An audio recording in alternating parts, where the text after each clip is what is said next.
E agora o mundo pode ser destruído. E o Apocalipse fala de pragas de Deus que iam ser enviadas à terra. E gotas dessas pragas cairiam antes do fechamento da porta da graça para servir de evidência do que vai vir. E sabe uma das pragas? Vou falar de duas, para não assustar vocês. São similares às pragas do Egito. Uma delas no Apocalipse fala o seguinte, que o anjo derramou sua taça sobre os rios e fontes d'água. E eles se tornaram como sangue de morto. E era complicado as pessoas beberem a água porque elas estavam como sangue de morto. Como é que é o sangue de um morto? Não é viscoso, vermelho. É viscoso, escuro, quase coagulado. Como é que está o Rio Tietê? Como é que está a Lagoa Rodrigo de Freitas? Como é que estão essas coisas? Foi-lhe dado ao sol que queimasse os homens com intenso calor. Aquecimento global. Aquecimento global. Que muitos negam. Falo também que é a teoria da conspiração, que não existe aquecimento global. Mas o fato é que as geleiras... Eu não sou cientista... Por favor, não cobrem de mim o que eu não sou. Tu é cientista, mas não esse cientista. Não esse tipo, Agora, mas eu sei que as calotas estão derretendo. Sim, a gente tem evidências. O nível da água está subindo. Sim, você está entendendo? Tem recorde de temperatura em vários lugares. Se isso é discurso globalista ou não, não sei. Mas que temos recorde de temperatura, temos. Inclusive, no Canadá deu 49 graus e 300 pessoas morreram. Porra! Deu 49 graus. Imagina só, isso é clima de deserto. Eu enfrentei isso no deserto da Judeia. Então... Caralho. Eu tava lá vendo a notícia. Quando eu vejo essas coisas no Apocalipse, eram coisas que não podiam acontecer na época de João. Na época de João não tinha poluição. Não existia esse lance de rio se tornar como sangue de morto. Tinha, né? Na época de João não, né? Não, poluição é revolução industrial pra cá. É, mais ou menos, né? Porque, tipo, a França tinha muita poluição, tanto que os ratos dominaram e aí teve peste bubônica. Mas aí não é bem... É que a poluição, você fala poluição do ar. Do ar, sim, não da rua da cidade. Exatamente. Entendi. É poluição do ar mesmo, da natureza. E você tinha os grandes centros contaminados. Mas hoje você tem a natureza. E Paulo fala que a natureza geme com dores de parto aguardando a redenção dela. É coisa pro nosso tempo. Então hoje não, hoje você tem realmente uma atmosfera sendo poluída, e mesmo que eu jogar a Bíblia para lá, sem querer ser pessimista demais, se eu ouvir só alguns cientistas, porque a ciência também não é uma... A ciência não é uma ciência exata. Sim, não é uma... Não é um consenso. Não tem um consenso. Às vezes eu brinco parafraseando uma piada que eles contam dos judeus, às vezes dependendo do lugar você tem 5 cientistas conversando e vai sair 6 ideias. Né? Porque mesmo os caras às vezes não tem, mas de modo geral, se você conversar com alguns cientistas aí que estão preocupados com a ecologia... Dentro de pouco tempo não vai ter mundo para suas filhas. Não vai ter. A água, gente, a água está com os dias contados, a água potável. Não vai ter água para todo mundo. Não estou querendo ser catastrofista, não, mas é a realidade. É só ler. Vocês estão entendendo?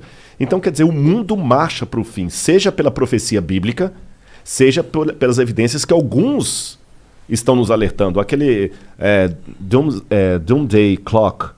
Doomsday Clock, Como é que fala em português? Doomsday Clock, o relógio do da apocalipse. Catástrofe, do apocalipse, que os camaradas colocaram lá. São cientistas sérios. Doomsday seria o dia... Da hecatombe. Hecatombe agora, desculpa. Hecatombe. Não sei se aqui diz relógio do juízo final. Juízo final. Foi uma paráfrase. Né? Mas o relógio do juízo final, pra você ver, foram cientistas, e não um grupo de pregadores loucos na praça. Quanto é que tá marcando agora? 11h55? Não, nós estamos a 100 segundos da meia-noite. 100 segundos. Confere aí se eu tô falando. Então... 100 segundos.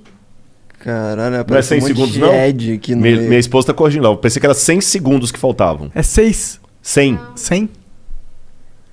Eu não sei. Quanto tempo falta pra minha... Não, minutes não. Minutes dá 1 minuto e pouco, né? 2 minutos. Mas eu acho que é 100 segundos para meia-noite que tava faltando. Ou seja, agora qual que é o problema? São 100? Mas teve muito Ed na frente dessa informação aqui. Mas é 100 segundos. Agora veja bem, qual que é o problema? O problema é quando o cara pega tudo no bojo, aí você pega lá na Praça da Sé, um camarada que você vê que ele tem um parafuso a menos, com uma placa escrito, Jesus está voltando, Apocalipse, gritando e cuspindo em você. Você tá entendendo? E falando da sua barba, do seu cabelo, que você fala palavrão, não sei o que e tudo e tal. Você vê aquele cara ali, aí tudo realmente parece que ser aquilo. Mas não, peraí. Tem aquele cara lá que é um descompensado, mas tem cientista sério falando, gente, o mundo tá acabando. A gente tem... O mundo não, né? Mas a raça humana. A raça humana. Pra mim acaba o mundo, né? Porque eu tô nela. Então, assim, tá caminhando pra uma época que a gente tá chegando num deadline.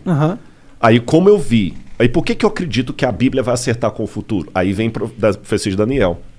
A amostragem que eu falei. Ela acertou com relação ao passado. Ela vai acertar com relação ao futuro. Você entendeu? Até tem uma coisa tão brilhante até a época que Jesus deveria vir ao mundo, foi profetizada por Daniel em 500 e pouco antes de Cristo. Jesus veio ali quase 600 anos antes, aproximadamente. Estou arredondando a conta. Quase 6 séculos antes de Jesus vir, Daniel profetizou quando ele viria, de maneira exata. Daniel falou o seguinte: quando for a contagem para restaurar Jerusalém, Jerusalém estava destruída, lembra? Eu falei na Babilônia. Até o Messias vão se passar tanto tempo. Ele fala em códigos, mas códigos muito claros. Você conta de 457 a.C., quando Jerusalém saiu a ordem para restaurar, até o ano 27, dá o período certinho de Daniel. E no ano 27 é quando Jesus é batizado. Você está entendendo? Depois, no ano 31, ele morre. A profecia bate direitinho. E bate tanto que se alguém falar assim, pô, esse camarada não merece ser acadêmico falando essas asneiras. Então, se eu não mereço, Isaac Newton também não merecia. Porque Isaac Newton acreditava nas profecias de Daniel e escreveu um comentário das profecias do Apocalipse e um comentário das profecias de Daniel. É mesmo? Isaac Newton. Caraca. Se eu não me engano, deve estar até em domínio público. Isaac Newton. Interessante.